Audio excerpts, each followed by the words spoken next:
Welcome everyone to the 12-Step Big Book Workshop. My name is Lisa, and I am a student of the 12 Steps Method of Recovery.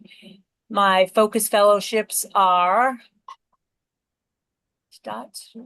hold on. My methods of recovery have been CODA, Al-Anon, and OA. I'm really glad you guys are all back for another fantastic night of tackling our 4 steps. And tonight we'll discuss how to initiate the fear inventory. Don't get nervous if you're not there yet, it's okay. And why looking at your fears on paper strips away their power, and how this grueling process ultimately paves the road to true emotional freedom.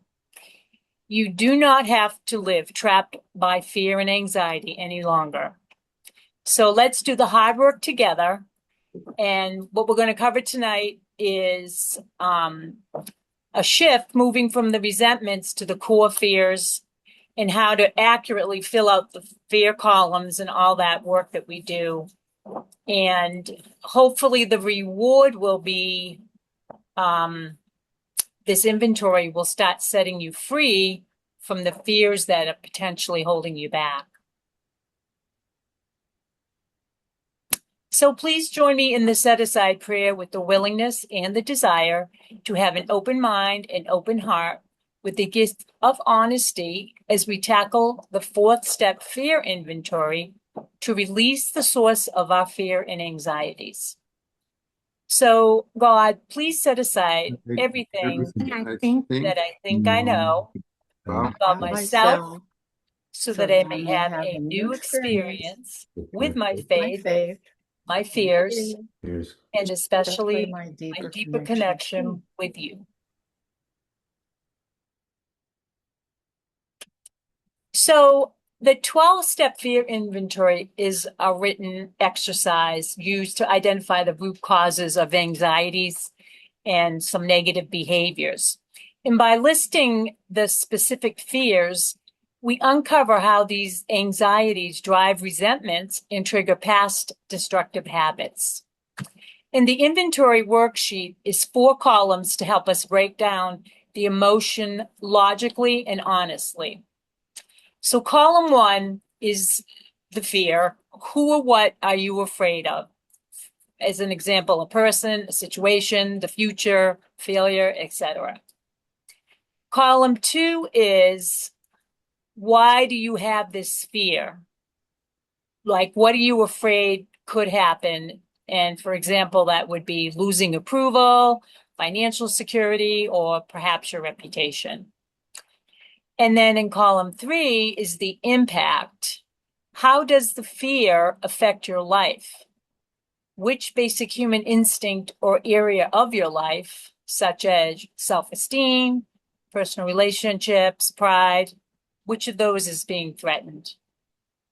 And then go ahead, Joel. No, I'm sorry. Okay. I should be unmuted. I should be muted. Column 4 is your part, so to speak. How did you contribute to the fearful situation? And the goal is to move past feelings of blame or judgment and examine how relying on self-reliance or our ego fuels these ongoing anxieties.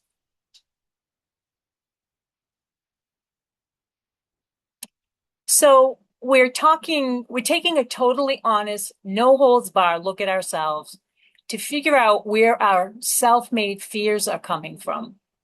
And the big book calls this a moral inventory, which just means we need to ask ourselves, what do we actually care about, and what principles are driving us every single day? We did the same deep dive with our resentments, learning to spot them and break them down. Bill points out that the real root of our issues is self-centeredness, but it is hard to spot at first because it's buried very deep underground. And the big book basically defines this mindset as being trapped in a loop of fear, self-delusion, self-seeking, and self-pity. And living that way means we constantly step on the toes of our fellows. which just makes people hit back, leaving us trapped in a messy cycle of drama, frustration, and a ton of unnecessary pain. For anyone dealing with addiction, this pattern is so dangerous that Bill lays it out straight by saying, everything, above everything, we alcoholics must be rid of our selfishness. He doesn't sugarcoat the stakes with either warning. We must, or it will kill us. And in the big book, it basically defines this mindset as being trapped in a loop of fear, self-delusion, self-seeking, and self-pity. And living that way means we're constantly in a battle within ourselves. So we're going to take a look at the patterns to see what Bill has referred to as one of the most dangerous things that an addict can be under the influence of, which is the fear. Next, we have to square off against our second biggest roadblock, fear and anxiety. Right behind that, we map out the wreckage of our addiction-driven sexual behaviors before finally dragging our dishonesty, secrets, guilt, and shame out into the light. Now, you won't find these 4 extra categories explicitly written in the big book. However, real-world recovery experience has proven that shining a flashlight into these specific corners is especially important to find the right corner. We round out our 4th step, making the entire process infinitely more efficient, effective, and complete.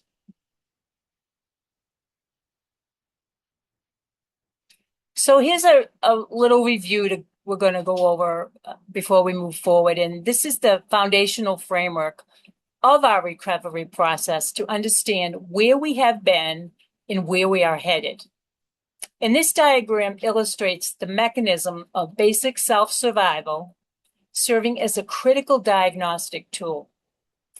It visually maps out how our instinctual drives, when threatened, trigger the hidden self-centeredness, fears, and resentments we are uncovering in the 4th step. By anchoring ourselves in this model, we can more effectively track our progress from active dysfunction to sustainable emotional sobriety. And we have examined our fight instinct, and now we are shifting our focus to our flight instinct. Crucially, both are rooted in our autonomic nervous system as primitive survival mechanisms. Operating at a fundamental evolutionary level designed to protect our species, these biological defenses manifest psychologically as the fight instinct translates into anger, while the flight instinct surfaces as fear. Additionally, our freeze instinct, the survival drive to hide or camouflage, frequently evolves into behavioral patterns of dishonesty and emotional concealment. When these survival responses are chronically triggered, the limbic system processes and stores them, transforming suppressed anger into deep-seated resentments. Our fight, flight, and freeze survival mechanisms don't just stay in the body. They directly fuel the specific blocks we must inventory to get clean and sober. And every resentment we carry is just anger that has been frozen in time. It starts with an initial spark, a specific event, a harsh word, or an unfair circumstance. But instead of processing that anger and letting it go, we trap it inside ourselves. We internalize the pain and build a wall around it, often for reasons we don't even fully understand. Maybe we hold on to it as a twisted form of self-protection, or maybe we just don't know how to let it break. But here is the truth. The origin story of our anger doesn't matter nearly as much as the fact that we are still carrying the weight of it today. Resentment doesn't manufacture new anger out of nowhere. Instead, it acts as an emotional amplifier. It sits quietly under the surface, waiting for a trigger, and then aggressively fuels and multiplies every new frustration we face, keeping us locked in a constant loop of reactive pain. Fear and anxiety manifest as an overwhelming sense of impending doom, a paralyzing conviction that we are completely incapable of handling reality in the present moment. During these intense episodes of panic, logical coping mechanisms fail because the brain's alarm system completely hijacks our bodies. When our survival mode is triggered, the sympathetic nervous system floods our bloodstream with stress-like hormones, adrenaline and cortisol.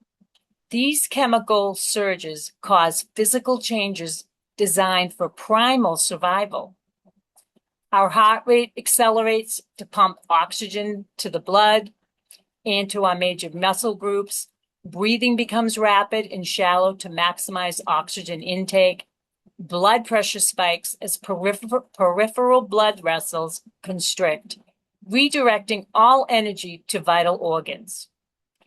The core challenge in recovery is that our nervous system cannot differentiate between an actual life or death threat and a perceived emotional hazard. In that moment, we are 100% convinced that the catastrophic scenario we are imagining is actually real. Physical danger, and in our entire biology reacts to that illusion as an absolute fact. Dishonesty represents the structural defense mechanism of our freeze instinct, the primal drive to hide and camouflage.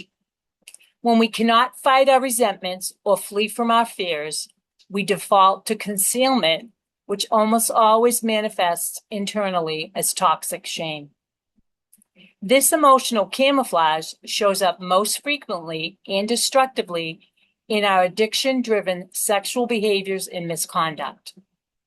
To protect our secrets, we build elaborate fortresses of denial, deeply hiding our true motives, behaviors, and core beliefs, not just from the people around us, but ultimately from ourselves. We lie to survive, and then we lie about the lying until our perception of reality is completely warped. The ultimate objective of this inventory process is to systematically unpack these layers of deception.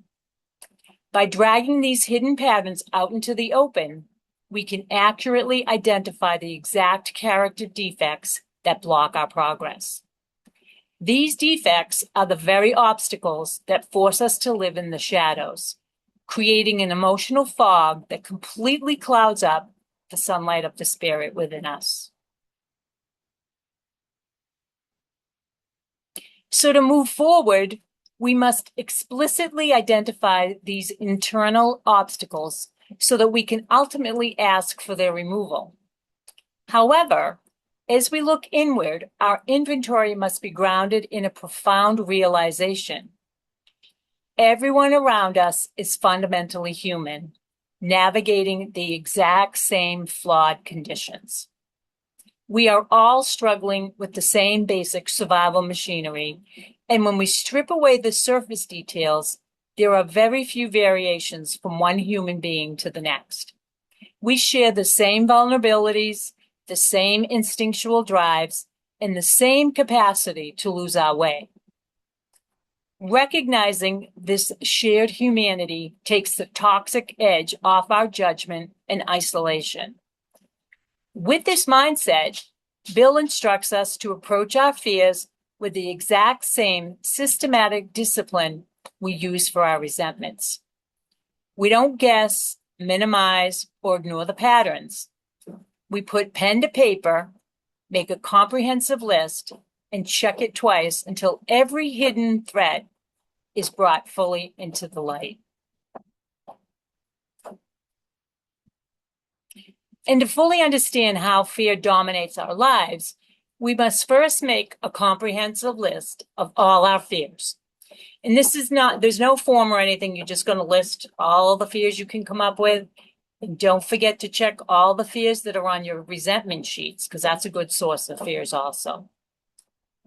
In the big book, Bill notes on page 67 that fear is an evil and corroding thread that thoroughly shoots through the fabric of our existence. While Bill does not explicitly define fear or explain how it functions, we naturally begin building our fear list by examining the inventory work we have already done in the third column, as well as the specific prompts and questions 4 and 8 of the fourth column. Just like different colored threads are tightly woven together to give a piece of clothing or a curtain its texture and context, fear is inextricably woven directly into the very fabric of our being. So when addressing fear, Bill W. notes that our existence is so thoroughly shot through with it that it triggers a chain of events bringing us undeserved misfortune and forcing us to ask, but did we not set the ball rolling? This critical realization marks the turnaround point of the fourth column inventory process, shifting our focus from external blame to our own personal responsibility. Bill further suggests that fear should be classified alongside stealing because of the sheer destruction it causes. Ultimately, fear acts as the supreme thief in our lives, robbing us of peace and joy, bringing us to our knees in terror, and dictating our choices based entirely on the negative feelings that it generates.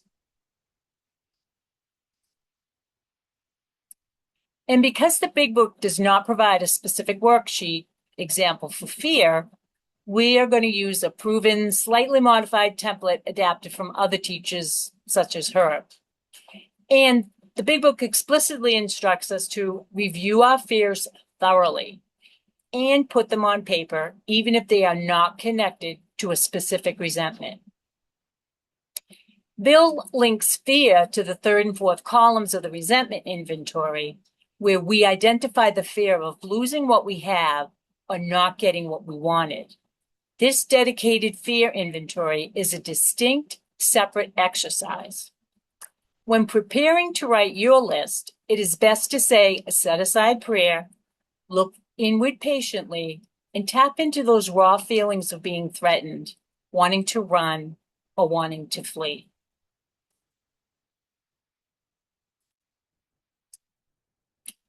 So coming from a multi-generational family of addicts, I have observed that the underlying common denominator among them is an overwhelming amount of fear and anxiety. People suffering from anxiety frequently turn to drugs, alcohol, or process addictions like internet surfing to numb their feelings, calm down, or fall asleep. However, self-medicating is a highly risky temporary solution because the anxiety inevitably returns with greater intensity once the substances wear off. Clinical research heavily supports this connection, revealing that up to 40% of individuals with alcohol or other addiction also suffer from panic-related anxiety, and over 20% of people with an anxiety disorder actively abuse process and substance addictions.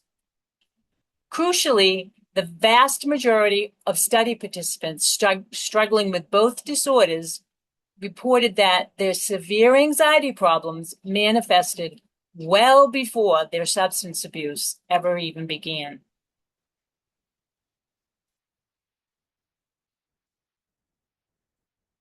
So we approach our fear list with a completely open and willing mind, casting aside any judgment or shame about being afraid, and just simply write each fear down as it comes up in your mind.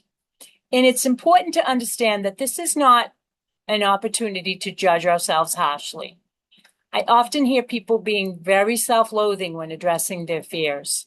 Often, living with addiction makes us particularly fearful, even though we pretend to be okay when we are not. Fear is taboo to many growing up in unmanageable homes, and the alternative is to bury it deep inside, but it still affects so many areas of our lives, and it's often unknowingly. Extracting the many fears also eliminates resentments that are quite often buried in the repressed fears. You can view this inventory process as a profound gift from your higher power or creator or your own higher self, because identifying these vulnerabilities is exactly where faith begins to take root. And as faith grows, it gradually takes over until your fears lose all of their strength. There are no right or wrong answers when examining your life.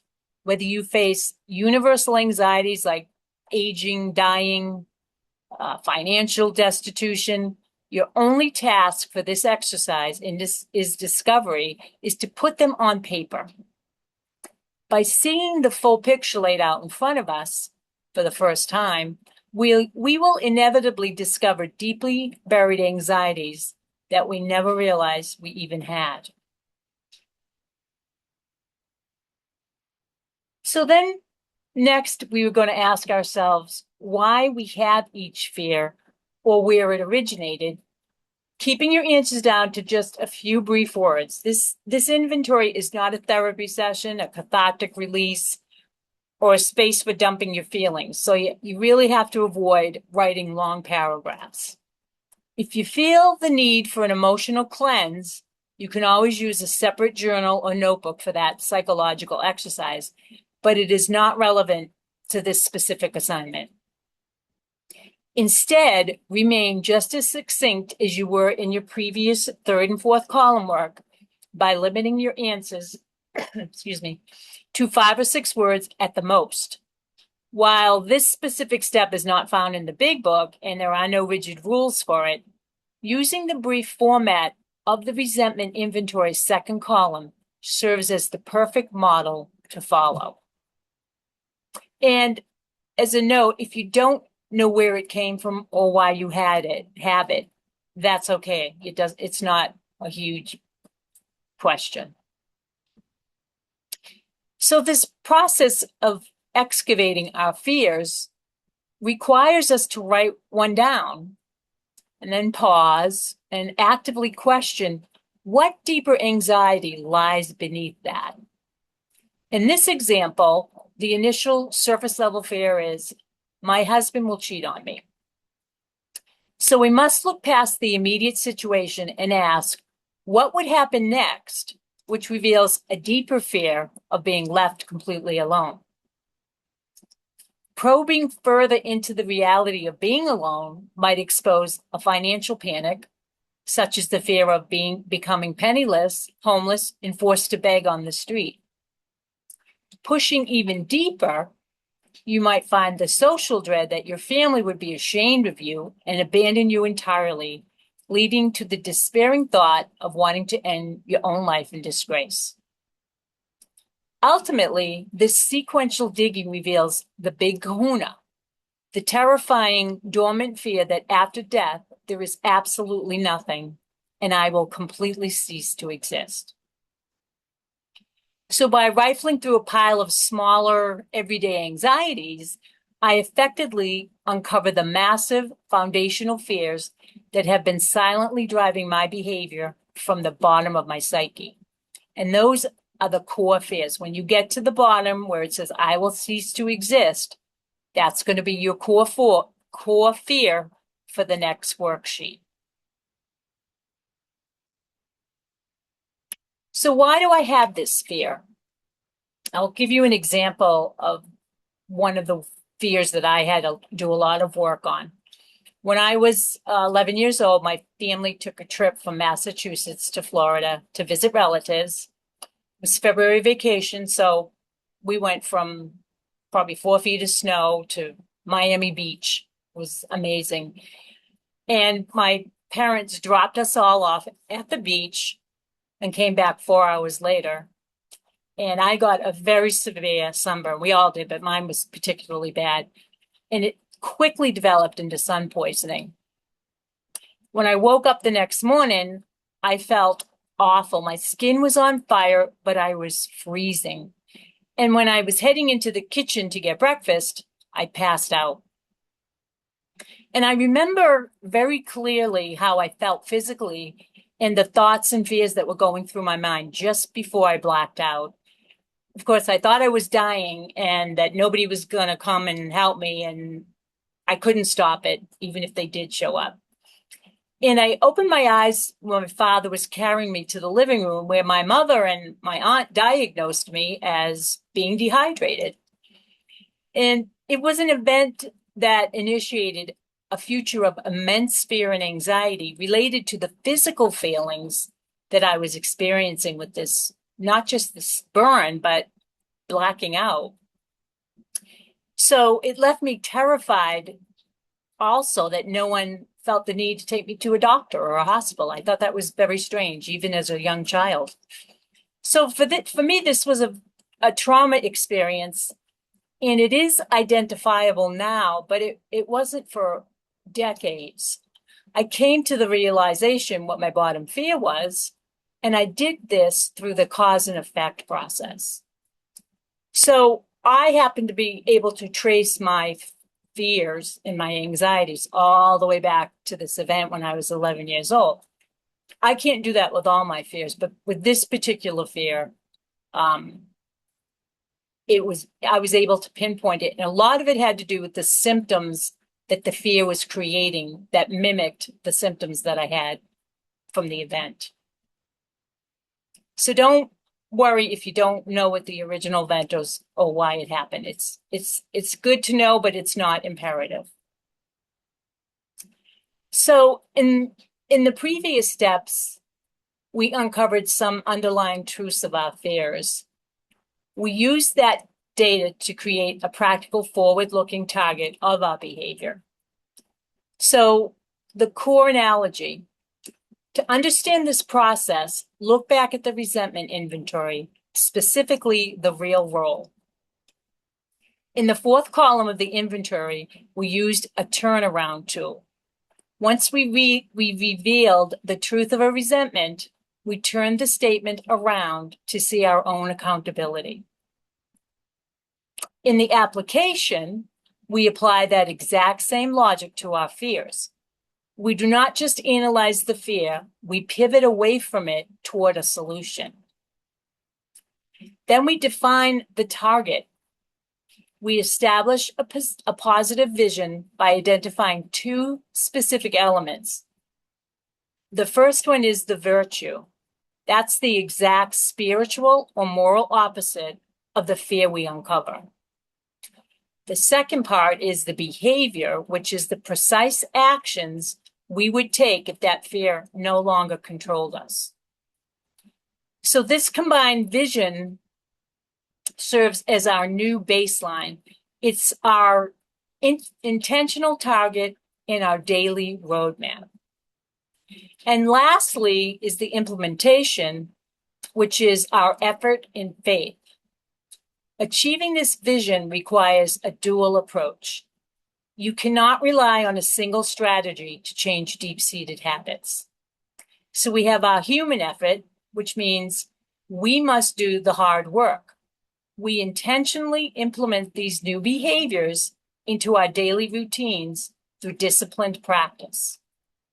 And then, of course, we need our spiritual support, which we reinforce our daily effort through prayer. This provides the willingness and the strength to sustain our new way of living.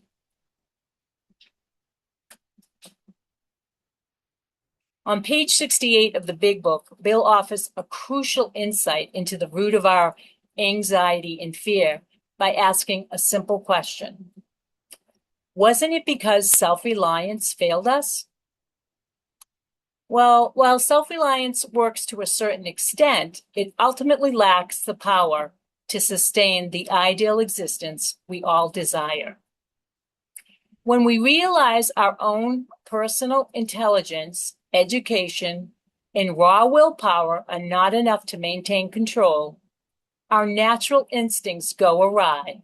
To cope with this gap, we build a false self, a carefully constructed persona, or Disneyland facade designed to shield our vulnerabilities. Unfortunately, hiding behind this mask causes deep suffering because it forces us to live a lie. Our personal lives and relationships begin to suffer because people are interacting with a fantasy projection rather than who we truly are. Fortunately, the inventory process gives us a way out of this isolation. By digging deep into the third and fourth columns of our resentment and fear inventories, we begin to excavate our true selves. This specific column work acts as a spiritual wrecking ball, systematically demolishing the heavy stone walls we built to protect ourselves from the beginning. By shattering this artificial fortress, we can finally abandon the exhausted failure of self-reliance, drop our facade, and begin forming genuine, authentic connections. So true recovery requires us to place our trust in an infinite spiritual source rather than relying on our own small and powerless selves. This shift requires deep personal reflection. You must honestly ask yourself, do I truly trust my higher power more than I trust my own intellect and willpower? Furthermore, do I actually trust myself to manage life, or has that self-reliance repeatedly failed me? If you feel unsatisfied with your current understanding of a higher power, it may simply be a sign that you need to take steps 1, 2, and 3 again to deepen your connection.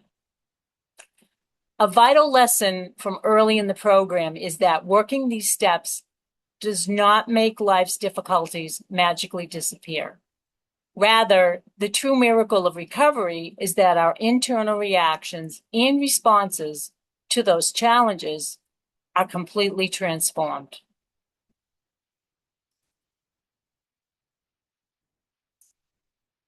All of our fears stem directly from a lack of faith, leaving us with shortcomings and obstacles to overcome before we can find relief. On page 68, Bill writes, "We are in the world to play the role God assigns." An effective way to deeply analyze this big book statement is to turn any big book statement is to turn them into questions. So ask yourself, are we in the world to play the role that God assigns? Whether you believe in God, a life force, or another version of reality, you must define this purpose for yourself. What is the role you have been missing? What is your destiny, your value, and the reason you were born? There are no easy right or wrong answers, only your personal truth that you must own. Place a large question mark in the margin of your book to keep these questions in mind as we approach step 9. By then, you will likely discover your true role in this world. And Bill means that true, lasting peace cannot be manufactured by our own willpower, but is instead a direct byproduct of trusting a higher power and acting in accordance with its will. When we stop trying to control every outcome, humble ourselves, and focus on doing what we believe our Creator desires of us, we receive a spiritual strength that does not come from our own limited resources. This alignment functions exactly like a vehicle shock absorbers, softening the inevitable impacts and disruptions of life. Ultimately, Bill is saying that we do not seek a life free from trouble, but rather the spiritual tools and divine reliance required to meet major calamities with unshakable, quiet serenity. So true faith is a courageous, unapologetic decision to believe that God exists, requiring concrete action rather than emotional or intellectual certainty. Because our ego naturally pulls us back into doubt and indecision as we drift from the first three steps, we must regularly return to these foundational principles to ground ourselves. True spiritual strength is unlocked only when we act as if. Our choice is true, meaning we must deliberately align our physical behaviors and actions with that belief, even when our feelings, thoughts, or external circumstances contradict it. Ultimately, faith is the initial decision to choose God, belief is the quiet acceptance of that reality, and trust is the daily behavioral action that overrides all uncertainty. Play your little video here. The more you see yourself as what you'd like to become and act as if what you want is already there, the more you'll activate those dormant forces that will collaborate to transform your dream into your reality. So we are what we think. And shifting our thinking in this way takes real courage. And that's why Bill writes on page 68 that faith requires courage, that men of faith trust their God, and that we never apologize for him. Instead, we let God demonstrate his power through us by asking him to remove our fears and direct our attention to what he wants us to be. We make this request through prayer, which is simply any time we honestly communicate with God, meaning even if you're just talking to God. The power lies in our intention, not our exact words. While we can name, analyze, understand, and even talk about a fear with someone else, these coping mechanisms only diminish the surface anxiety. For deep-seated fears and heavy resentments, self-analysis is not enough. We must completely rely on God to remove them.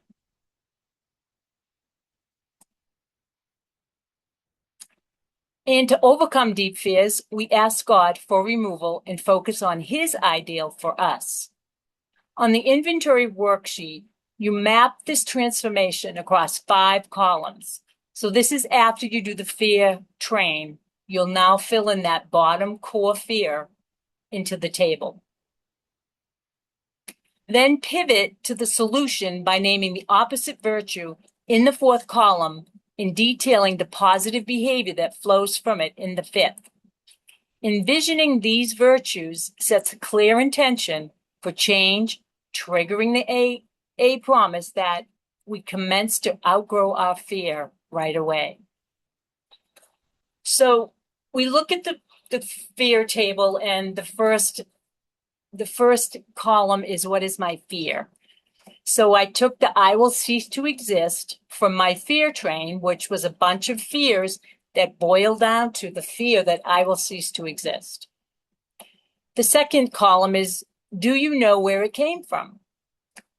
I had fearful moments that I have had or created, and I feared that I was dying, such as the sunburn incident that I was talking to you about.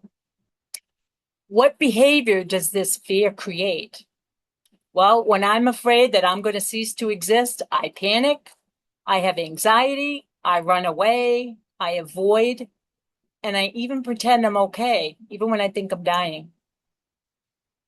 What is the opposite feeling of my fear? I feel I am an infinite energy of consciousness. I believe energy never ends once it starts.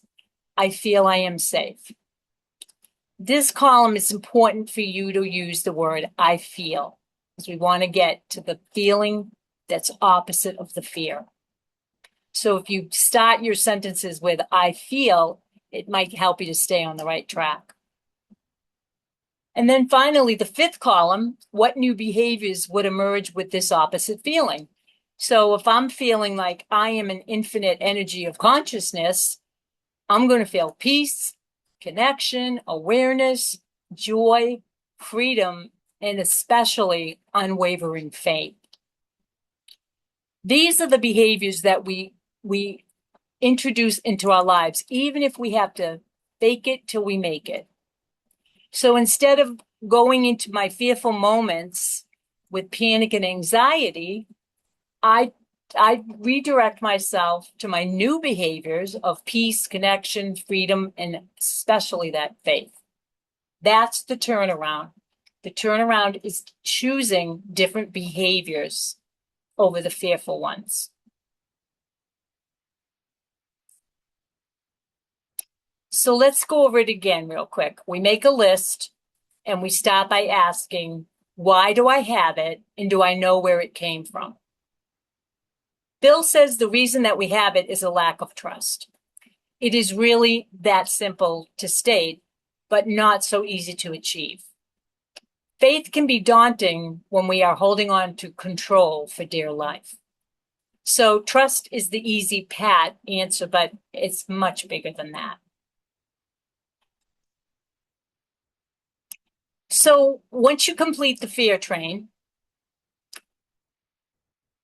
you're going to work through this 5-part prompt for each fear by naming it, identifying it, the behaviors, the hidden strengths, and then determining its opposite. And we write down these fears in the exact order. Spend multiple sessions on this list if you have to. Do not try to make it perfect on the first try. Let the thoughts flow naturally onto your paper. Then review your finished list and select, 6 or so major fears and choose the ones that have stolen your joy and hurt your quality of life the most. So when conducting your inventory, ensure each fear is personally relevant and directly diminishes your quality of life through your fearful behaviors. Focus on deep-seated anxieties that seriously interfere with your daily existence, such as a fear of commitment, fear of failure, a fear of crowds, rather than simple phobias like spiders or snakes. So for example, I carried a debilitating fear of commercial flying for over 3 decades. And after trying various therapies, medications, exposure treatments, nothing worked. I gave up and convinced myself it was not a big deal. I just wouldn't fly, which wouldn't have been a problem except my daughter moved to another country. And that changed when she had a baby and I really had to go see the baby. When she wanted me to come visit her, my heart just sunk. I was like, oh my God, I finally gave up and decided I'm not going to fly anywhere. And I just knew that this was too big to not at least try. So I followed the advice and I decided I'm going to act like flying is easy for me. I'm going to not put any fear into it. I'm going to take one step at a time. And when I get from one step to the next, then I'll take the following step. I did it very methodically. And it seemed like nothing had changed. And I started to catch myself using the excuse that my fear was just a common one. A lot of people are afraid to fly. Why was I trying to overcome it? And despite my anxiety, everything started to fall into place one small step at a time. The money came about, the ticket came up that I needed, the bouquet. Everything just started falling into a pattern of peace and of faith. And I just kept going from one step to the next. And the big breakthrough came when I chose to drop the fear entirely and hand the outcome over to my higher power. I had gotten all the way up to the airport, that whole process, and I knew once I get to the airport and I put my feet on that plane, I was completely out of control and I needed my higher power to be in control. And I handed it over, and embracing my faith was my answer. And once I felt like that unsurmountable feat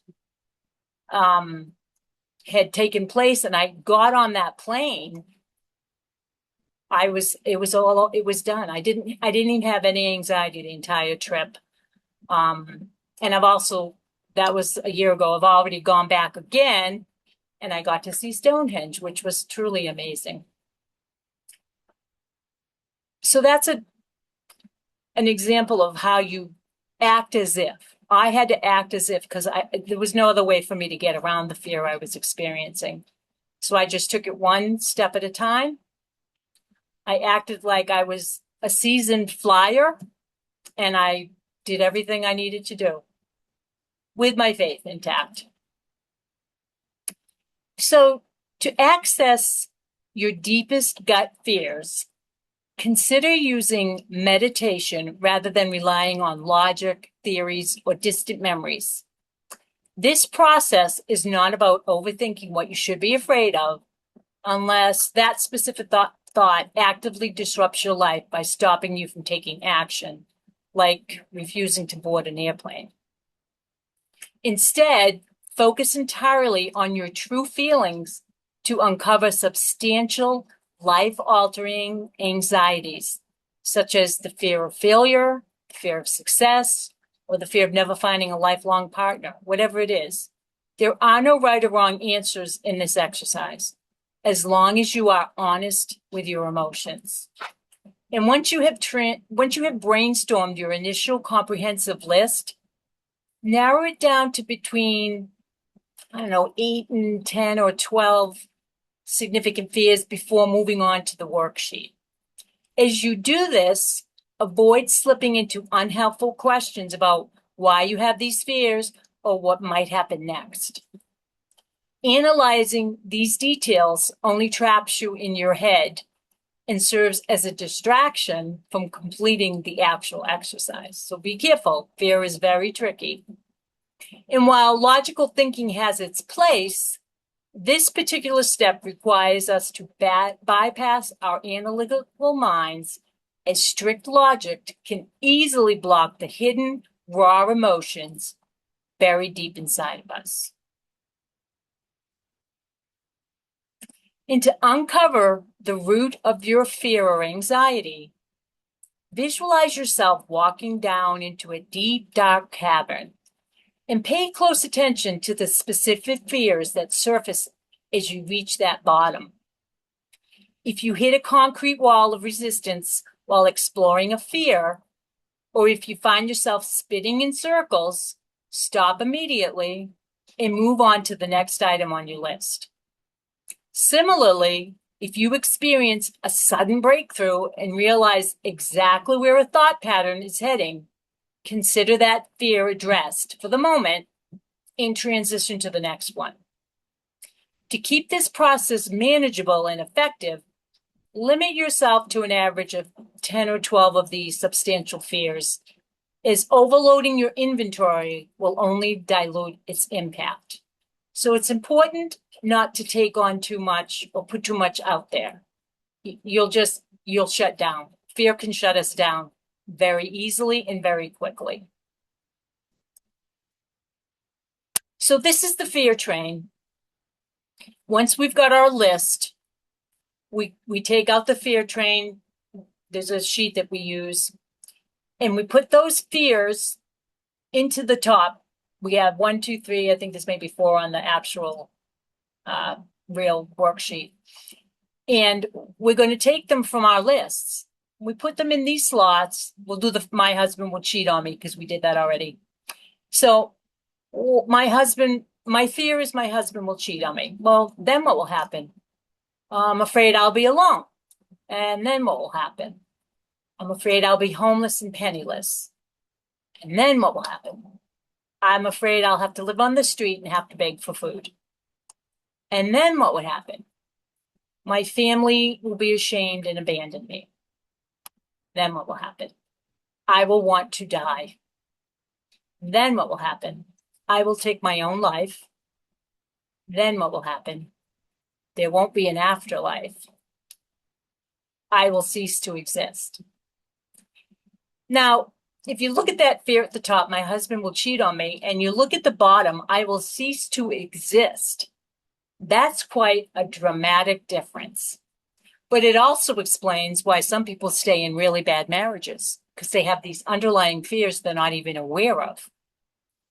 So when we get down to that bottom fear, I will cease to exist, that will now go into the next form, which is the core fear table. Here it is at the top. I will cease to exist, which we already went over. And we fill it out and we go across to all 5 columns. And the sheet, I believe, holds 5, maybe 6 fears. So maybe do 2 sheets worth, but keep it limited. Don't go into this like you did the resentments. It's just a little bit different work. And getting into too many fears can put us off. In fact, some people stop doing it altogether. It becomes too much for them. So make your list, check it twice, put it into the fear train.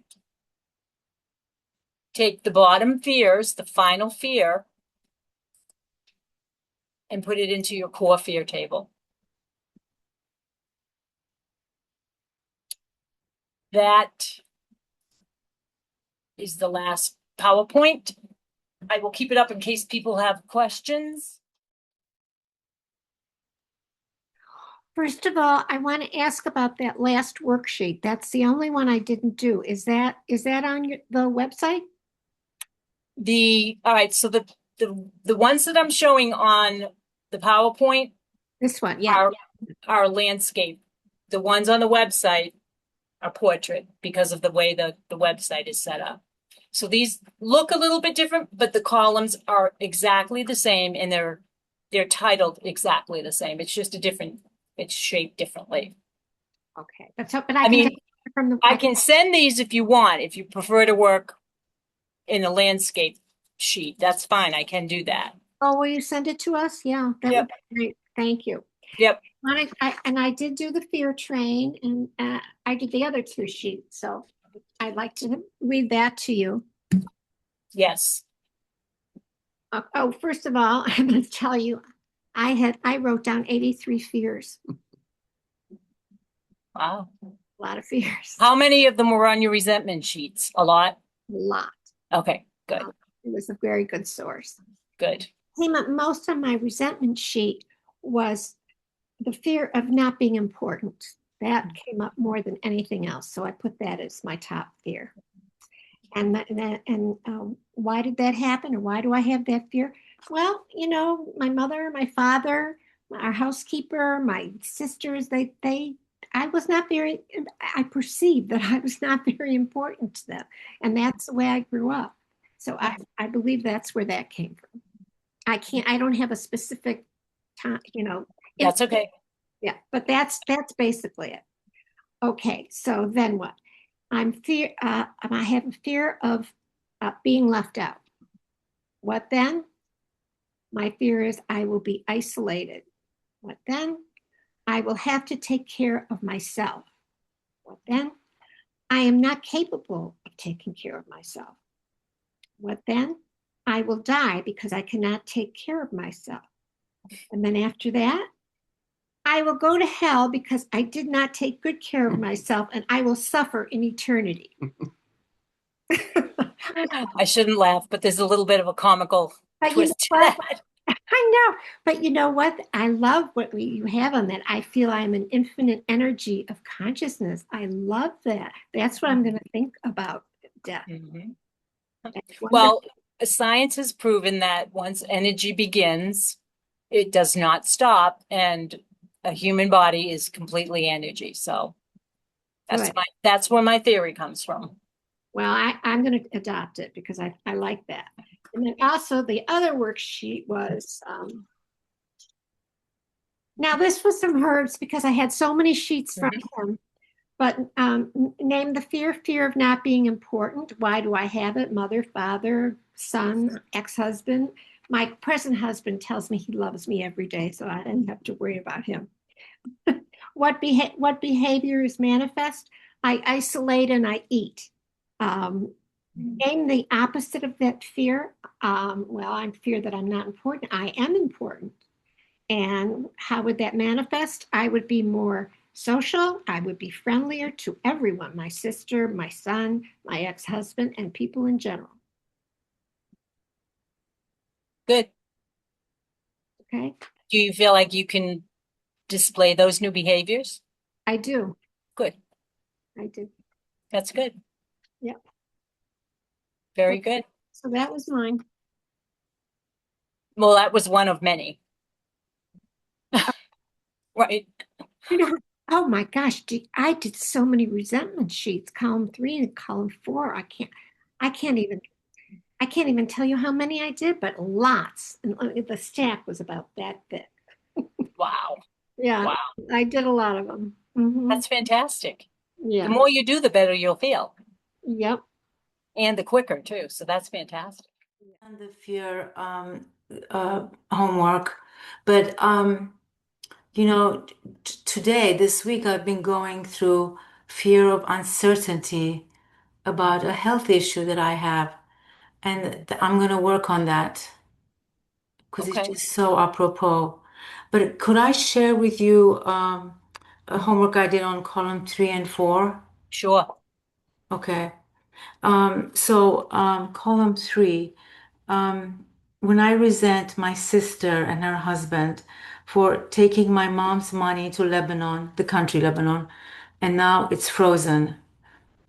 Self-esteem. I am an honest, hardworking sister, daughter. My fear is that I'm afraid I am no good, naive, and ignorant. Pride.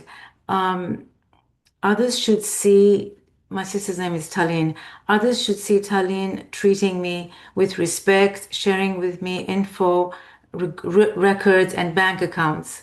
My fear is that I fear that I will always be in the dark with everything staying vague. Ambition. What do I want to happen? I want Talin to be honest, for us to come up with a plan. Some people are able to withdraw some amount each month. My fear is that I'm afraid I will not see my mom's inheritance. Security. What do I need in order to be okay and why? I need Talin to talk with me and come up with a plan because we can work as a team and I can hear firsthand and not be in the dark. I'm afraid I'll always be in the dark with no clarity. Personal relations. I expect sisters to be honest and trustworthy. I'm afraid she's dishonest. Sex relations. A real woman should behave respectfully, honestly, caring. I fear they don't care about me and my family. And wallet is it affects my material security, emotional security, well-being, and peace of mind.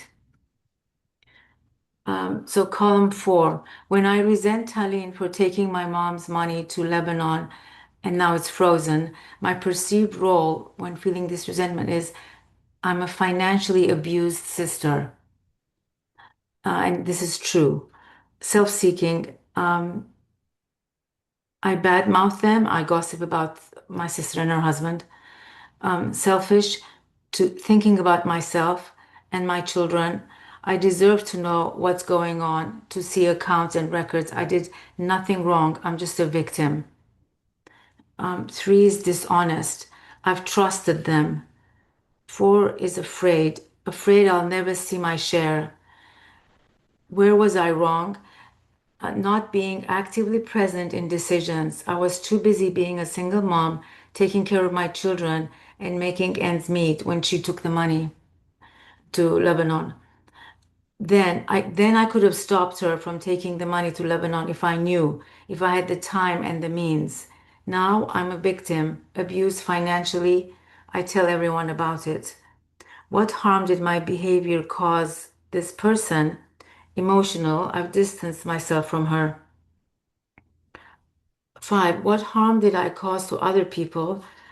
My children, I talk to them about my sister. 6 is fears. I'll run out of money. I'll be working for a long time still. Character defects, not appreciative of myself, feelings of low self-esteem, and fearful. 8, why do I hold on to this resentment? I keep her away as much as possible because I don't really like her. I don't know if that's correct. Um, my real role, I am the coward, unable to speak. I am a coward, unable to speak up and demand to see what's really going on. All right, so read your perceived role again. That I'm a financially abused sister. Okay. And read me what you wrote for your real role. I'm a coward, unable to speak up and demand to see what's really going on. Basically, I'm a coward. Okay, so using the word coward doesn't really explain your real role. What you said other than the coward part does, which basically you're saying um, I wasn't financially abused. Not, I didn't show up. I didn't do what I Mm, needed to do. I didn't show up. Yeah, I didn't show up, but there was an excuse why I didn't show up because I was a single mom trying to, work and I didn't have that's why I didn't show up. I'm exactly. wondering though if I was if I was in a good place, would I show up then? Well, when we accuse our sister of being financially abusive, and then we know that there was this money situation going on that you chose for whatever reason not to show up for or go to or whatever, that now makes you the financially abusive person. Do you see the do you see how it Say that one more time. so for whatever reason, whether it was because Mhm. you were a single mom or whatever, reason you give, you did not show up. So you financially abused yourself by Mm, not showing up. I abuse myself. Yes. Yeah, I get that. Yep. Yeah. Okay. Had you shown up, things might have turned out differently and you might not feel the way you feel towards your sister because you did what you needed to do. But because you didn't do what you could have done, you see her as the bully. Yes. That's so true. Thank you. Yeah.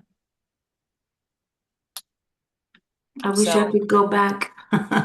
we all do. When you get that time machine, let us know. We'll take Thank turns. you. You're Thank you. welcome. Script for a little bit. Wanted to I wanted to finish and do column 4 Okay. and then maybe do a fear. I don't know if we have time for Sure. that, but Yeah, sure. let me try to do that. So I think so that I don't waste our time, let me start off with the fear because I'll have that more readily Okay. accessible. So I might have gotten the order backwards, and I've been doing some of them through online, just really because like I don't have a printer. But let's see, like one of the ones that I did, and it's kind of interesting. It takes me to a similar place. Um, but let's take. I'll just start off with this last one. Um, so I'm afraid that I'll waste the time that God gave me, and then what? And then I'll continue working menial jobs and get nothing meaningful accomplished. And then what? Because of that, I will never, get married. And then what? If I don't get married or don't have, a female partner, then I won't have children. And then what? Then I'll die. And then what? And then I'll stand before God. And then what? And then God will ask me, why did you waste the time that I gave you? Um, and then when I did the other one, um, let's see, I don't know if it's, hold on a second. So I'm afraid I'll waste the time that God gave me. Do you know where it came from? And it's this one's kind of interesting because I realized that I was a little bit, I was a little bit kind of active like, yeah, I used to be like a little bit active, hanging out on the street. And I realized that I was more interested in doing. I was a graffiti artist, so I was more interested in doing that. But a lot of the dudes that I knew, they were more interested in some of the other things that we were doing, which is not really what I wanted to do. So I consequently felt like I was wasting my time, and I was wasting my time, and a lot of it was just watching people, uh, you know, use chemicals, to, and then a part that I picked up this time around doing the table is that my side of it was that I was, even in my teens, I was like, well, you messed up when you were 13. And then that pattern, which is really just the addiction, I kept doing that. In my 20s, I'm looking back, well, you messed up your teens. And then in the 20s, they're messed up too. And then in the 30s, you messed up your 20s, which is just, it's just the addiction. And when I wrote it down, I was like, wow, I kept doing it. And I started doing it even as a teenager. So I was missing out my life by being the past, even when I was younger. Cause when I was a teenager at this age, I was like, why did you do that 2 years ago? And I was missing the Right. moment completely. What behaviors does this fear create? This fear causes me to spend too much time thinking about the past, which I think I just said, instead of taking action in the present. So because I'm afraid, I'll just live in the past because I'm afraid of what's going on now. So I can just live in what happened 2 years ago, or what happened in February, and it keeps me mentally stuck replaying lost time instead of making the most of the time that I have now. Um, and what is the opposite feeling of my fear? The opposite feeling is knowing that God loves me, that He is taking care of me, and that He wants me to succeed. What new behaviors would emerge with this opposite feeling? With that belief, I would expect success instead of failure, and I would move forward confidently, take consistent action, stop dwelling on the past, and experience success over and over and over again. Uh, Yep. so that's sort of like what I got for that, and I Well, continue. Yeah, go can ahead. we go a little deeper, do you think? What happens if God finds out you wasted the time?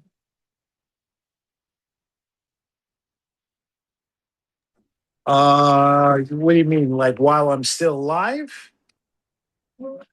If I mean, so your bottom fear was I'm wasting the time that God gave me. Right. What happens when you do that?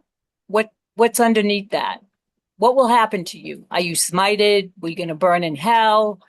You No, know, I'm not going to burn it. All of the fears, every single one of them. I mean, like I haven't done all of them this time around, but all of them, like last time, they led to something comparable to what I just said, and okay, what ends up happening is I have the same conversation of just wasting time.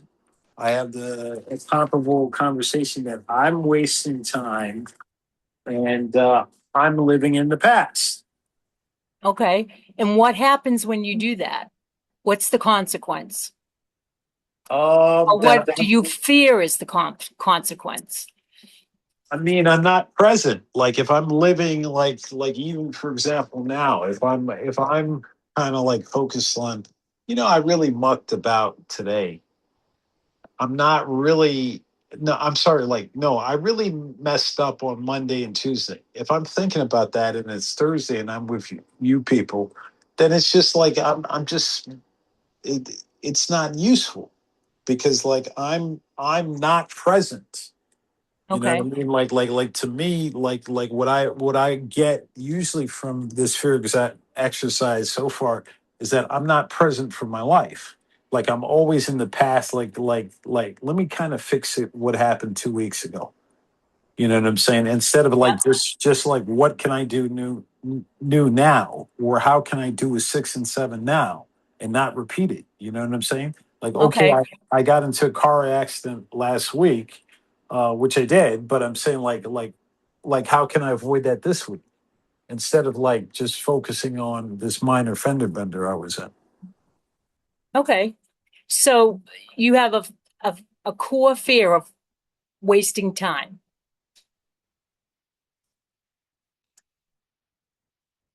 Yeah, I have a core fear of wasting time because I waste a lot of time. But what's going to happen when you waste the time? I'm not going to get it back. Yeah. And then what happens? And then I find myself like not doing the things which are important because I'm doing a lot of rinky dink stuff. Okay. So when you do a lot of rinky dink stuff, what happens? What are you afraid is going to happen? I'm going to get to the end of it and I'll have done nothing. Okay. What happens then? Well, I mean, I'm dead, so there's nothing more I can do, right? Okay. So the end is the dead. Yeah. So if you continue to waste time, the time that God gave you, you're going to die. I'm going to die not having done anything. Yeah. Okay. So that's your bottom fear. That's your core fear. Okay. Okay. So then you would put it in the core fear table a little bit differently. Because some of us at times use fear as a motivator, which maybe you do. Maybe the fear of dying motivates you to not waste time. Could be one of those kind of things. But if your fear of wasting time ends up that it basically will take your life, it will kill you, that's the real fear that you're going to want to put in that core fear table and come up with new behaviors around that.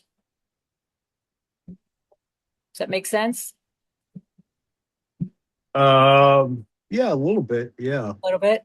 Yeah. Yeah. So I want you to think about it on that deeper fear of, man, if I waste time and this precious time that God gave me, I'm going to die. The real issue is the fear of dying. So that's what you would address, which will also affect the fact that you're wasting time.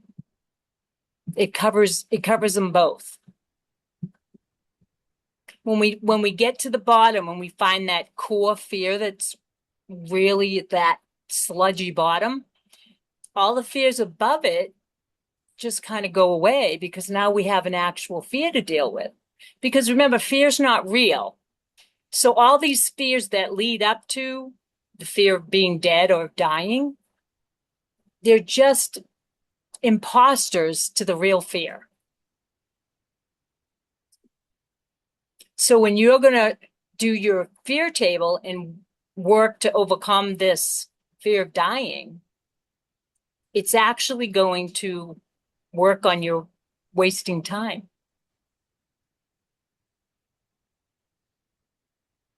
So take that fear of dying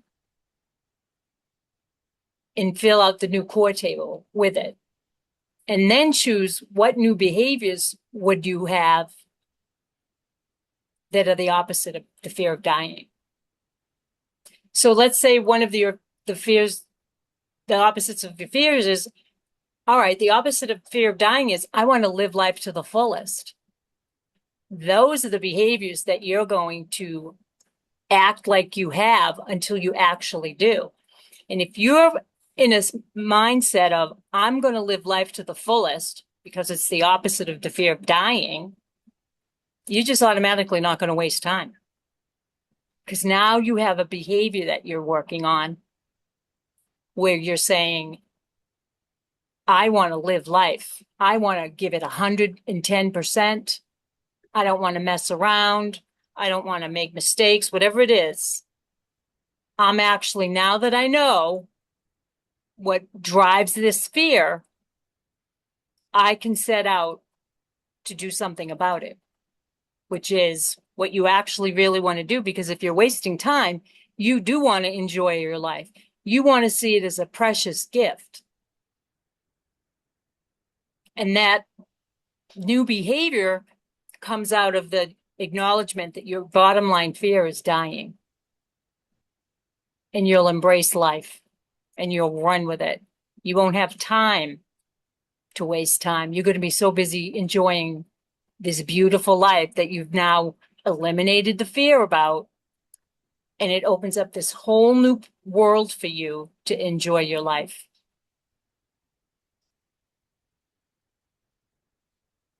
Does it make sense? Yeah, it makes sense in that context. Yeah. Yeah. All right. So whenever you get to a fear, like, wasting time that God gave me, yeah, that is a fear. But what's really going on? Go to your next level whenever you can. Get in there and really get down and dirty to that bottom fear. Because that's where you're going to make a difference in your life. If you just stopped at I'm afraid I'll waste the time that God gave me, there's no end result. So the end result is if I continue wasting the time that God gave me, he might take the time away and I'll be dead. See the difference?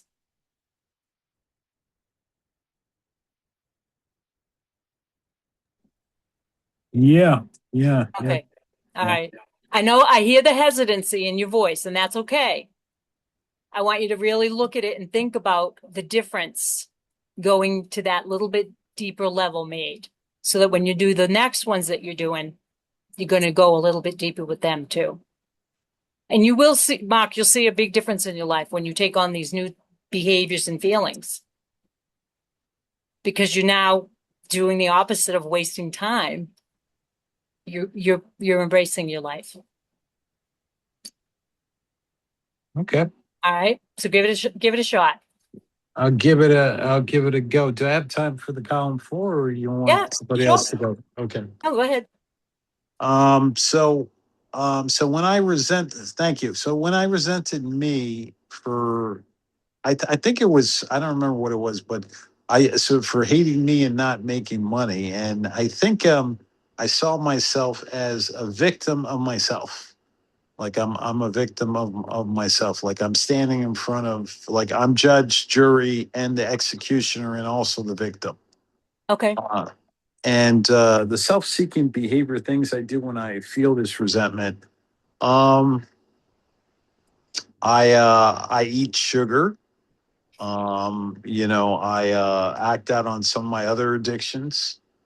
I indulge in some quote unquote minor resentments. I act in, I mean, like, or yeah, I turn into myself. So self-centered thinking. I look down on myself and then kind of like spend more time thinking about how messed up I am. That's not what I originally wrote, but I just added that since our last conversation. So I look down at myself, negate all my good feelings and all my self care. So even the stuff that I'm doing that's good in my mind, I'll frame it negatively. Dishonest or delusional. How am I misrepresenting myself? So I'm delusional because I think that I'm inferior to people because I don't think up until now I have created the kind of money that I see others creating. You know, Okay. afraid, fear of not getting what I want or losing what I have. Um, I'm afraid of having money, and then I'm afraid of real choices in my life. That I'll make real choices I'll squander stuff. Responsible. Where am I accountable or responsible for my feelings and reactions when I feel this resentment? So this was interesting. That one incident that's come up a lot outside of program is like there's this whole scene in my grandmother's house that happened. Like I don't remember how old I was. Like maybe like 11 or 12, and there's a conversation about there not being enough money. Just that was the conversation. So that's what kind of came up, like in my equating, one of my, like my equating my mother having this conversation with me with my money situation. So that was the original event, and I was way under 18. And then currently, um, when I am caught up in this resentment of myself, I am responsible. Um, so what harm did I cause this person? I've caused harm to myself with this resentment. And I mean, not necessarily this iteration, but in all areas, you know what I mean? Like Yep. not getting enough sleep. Like, I'm dealing with insomnia now from just like, just needing to like going to sleep, kind of working and then being like, why am I groggy? And just doing that kind of stuff. Emotionally, like not giving myself enough time to like maybe like just do nothing. Um, I basically am always doing things that are work like most of the time. And then I'll get to the verge of being like burnt out and be like, well, hey, why am I burnt out? And then like financially, like my work being busy all the time doesn't necessarily translate to having more money. It just translates to me being busy all the time. Right. Mentally, yeah, it's not a good thing. Like in the back, having a little thing to say, you're messing up, and then with God, like fundamentally, I know that's not really what God thinks about me. So what I'm thinking about myself, I'll then project it onto God. And what harm, like I blocked like a lot of healthy things from my life. Like I've lost a lot of weight, but like I've hit this plateau, and I've been in a plateau for a while. And it's probably because of whatever is left residue about how I feel myself. You know what I mean? Like, so like over the last few years, I did lose, for example, like a lot of weight, but then what's remaining, it's just too scary to lose it, or something kind of like there's like a block, just as an example of some of the things coming up. And then a block, having like a healthy sex life, just a lot of different things. Defects of character, lust, sloth, envy, jealousy, uh, fear, debting, under earning. So why do I hold on to this resentment? I hold on to this resentment so I can be right and I can justify my failure. So I can justify my failure because I suck. So then I'm going to be right. And then I'll prove myself right, in a sort of like cycle. Uh, Mhm. and my real role is, because when I'm in this resentment, I get to be negative and I get to live in the past and I get to not apply any changes because I don't like myself. So I don't have to apply any changes. Okay, so read me your perceived role again. My perceived role, I don't know. I mean, like betrayed spouse, abused child, misunderstood person. I picked victim. I said victim. Yeah. So you feel like you victimize yourself. I victimize myself. Yeah. I Okay, abuse myself. I victimize myself. Yep. okay. So part of your real role that I'm hearing is you you victimize yourself through not having enough money.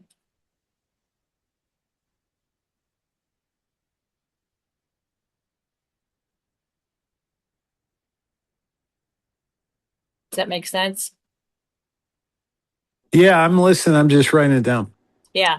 So yes, you do victimize yourself in the way that you really victimize yourself is you're under earning or not having enough money or not having the job that you think you should have.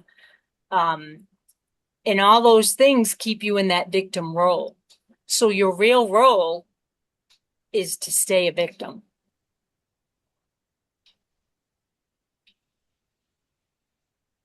And that's the thought process or the way that you're doing things will have to change because you're so invested in being a victim that you're bringing things into your life to prove that you are. And the best way that you found way back when you were a young person was through money. When you were told how important it was, something clicked probably and said, oh, this is going to last me a lifetime.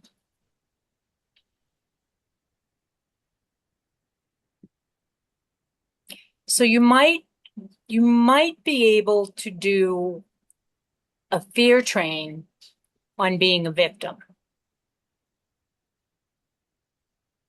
You might want to do some worksheets around that.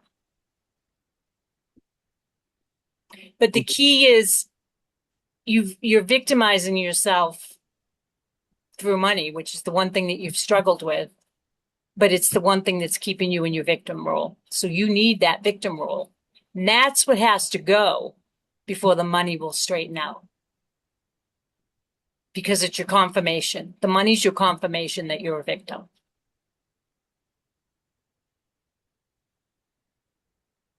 So I was just going to do my little fear inventory on Nice.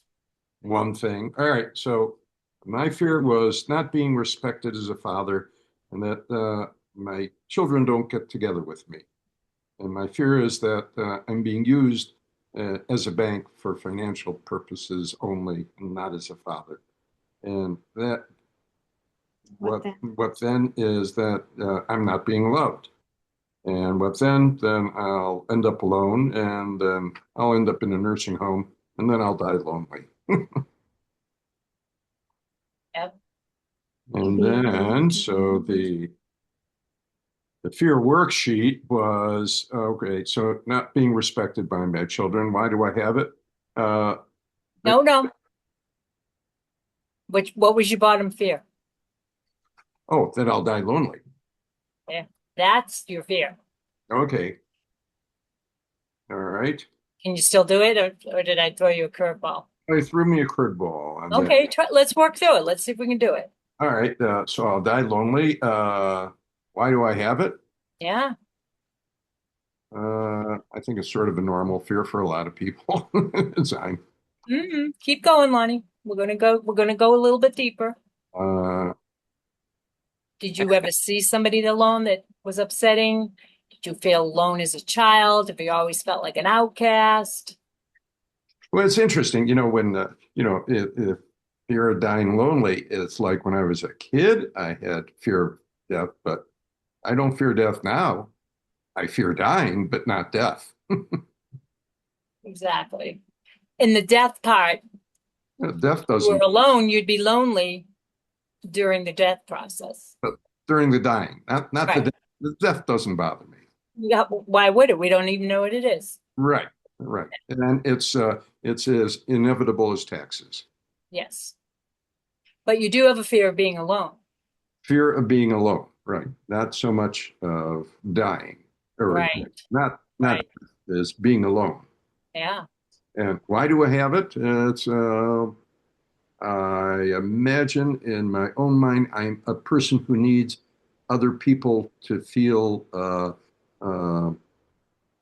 happy. That would be it. Did somebody teach you that? Not Know that where you learned it? no, I don't know. I definitely need other people. Perfect. What behavior is manifest? Well, I tend to be an extrovert, tend to be a little bit of a comedian, need to get along with people so I'll feel good about myself. Nice. And then name the opposite of fear. Well, I'd be confident in my own self. Mhm. And what behavior would manifest? Well, I'd learn that my own self is worth being alone with. Yeah. Bravo. Good job. You did that off the cuff. Very good. You did off the cuff. And I'll never Sure be did. able to remember that. It's recorded. You'll just have to watch the video over and over and over again. Okay, thanks. No, you did a great job. I didn't mean to throw you for a loop there, but yeah, the fear is what you come all the way down to the bottom with, not the fear that starts at the top. That's the facade. We have to get all the way down to the underneath. Right. So being lonely is my fear moment. Yeah. So when you're in a situation where you're feeling like kids aren't paying enough attention to you, your fear is that fear that you wrote down. You're deathly afraid to be alone. Right. Thank you. That's what's really going on. So then you implement your new behaviors by saying to yourself or doing things on your own and saying, I enjoy my own company. Right. Or I can go off and do this by myself. I'll bet you could golf alone. There you go. That's one thing I don't do alone. Ah, yeah, that's interesting. It's a social game. Uh-huh. Yeah. So try the new behaviors, especially around the children's stuff, and Mhm. see if you can eliminate some of that fear. Because as I was saying earlier, the fears turn into resentments. Right. When if you're afraid of being alone and your kids aren't calling you, that's gonna really piss you off now. Right. Right. Well, that does happen. Yeah. Or So when you can overcome that behavior and have a new one, yeah, your new behaviors will turn you into something that they're going to probably want to be around more often. Mm. Hey, thank you, Lisa. Thank you, Lisa. Thank you. Thank Thank you. Good job. I was going to put my hand down, but I'll lower it and talk. Um, I didn't use the worksheets. I just looked at the assignment That's and fine. started doing it on paper, and I didn't do it in exactly the same way, but I obviously see what you're doing, and it's a great way to, and then what, and then what? It's funny though that one of my fears, I knew that it's one of the base fears, and I've been thinking about it a lot. But I tried to backtrack and say, well, how do I get to this base fear all the time? And it started off with I'm sick, and then it went through a bunch of other, in this cascade of so what, or and then I finally got back to fear of dying at age 67 again. And the reason is because I didn't do the whole inventory. I mean, we're not doing the inventory, I guess, but um, my brother Jerry, who I was very close with, died at 67. And both my other brother Michael as well died at 72, but I wasn't as close with him. Well, I'm saying it wrong. Jerry, I was very close with, and I see sort of like a lot of parallels in our lives, and I'm Mhm. afraid that this year is going to be the one for me. It was for him. He took very bad care of himself. Um, he had lost his wife to cancer of 25 years, and it she was battling it for 25 years, and he was her caregiver. So when she passed away, he was not only depressed that she was passed away, but he didn't have anything to do. And it took him a very long time to get out of this depression.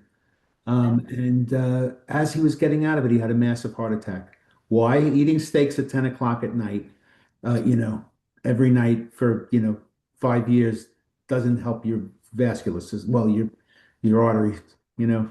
Anyway, so digression.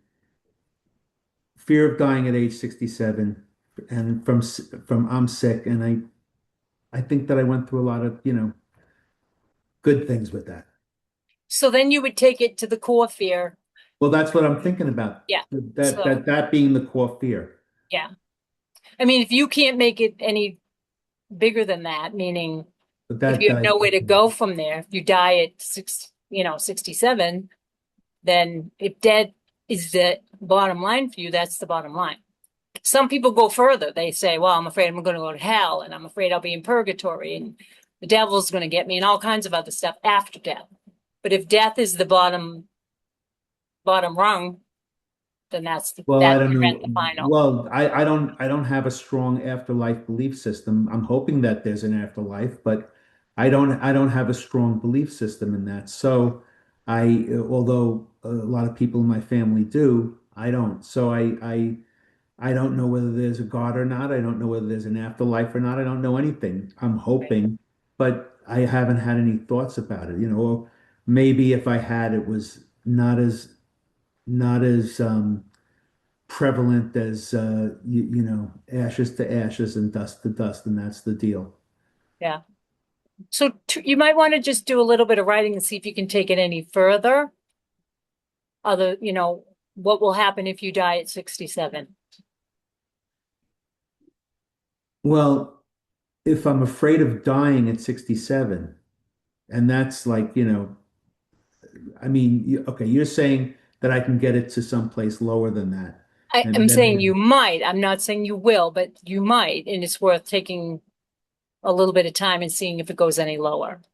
okay, I'll do that. Because when we get lower, we hit more other fears. The lower the fear is, the more adjoining fears go with it. I think I went through some of that in my progression down to this. Okay. I touched on a number of fears. But okay, I'll do that. All right. Sounds good. Thank Thank you. you. God, please set aside everything that I think I know about myself, my brokenness, my spiritual path in you, the original one this is, for an open mind and a new experience with myself, my brokenness, my spiritual path, and especially you. Sometimes I Amen. tailor make them, but this one I always go back to. That's fine. A Thank you. prayer is a prayer is a prayer. Thank you for doing that, Joel.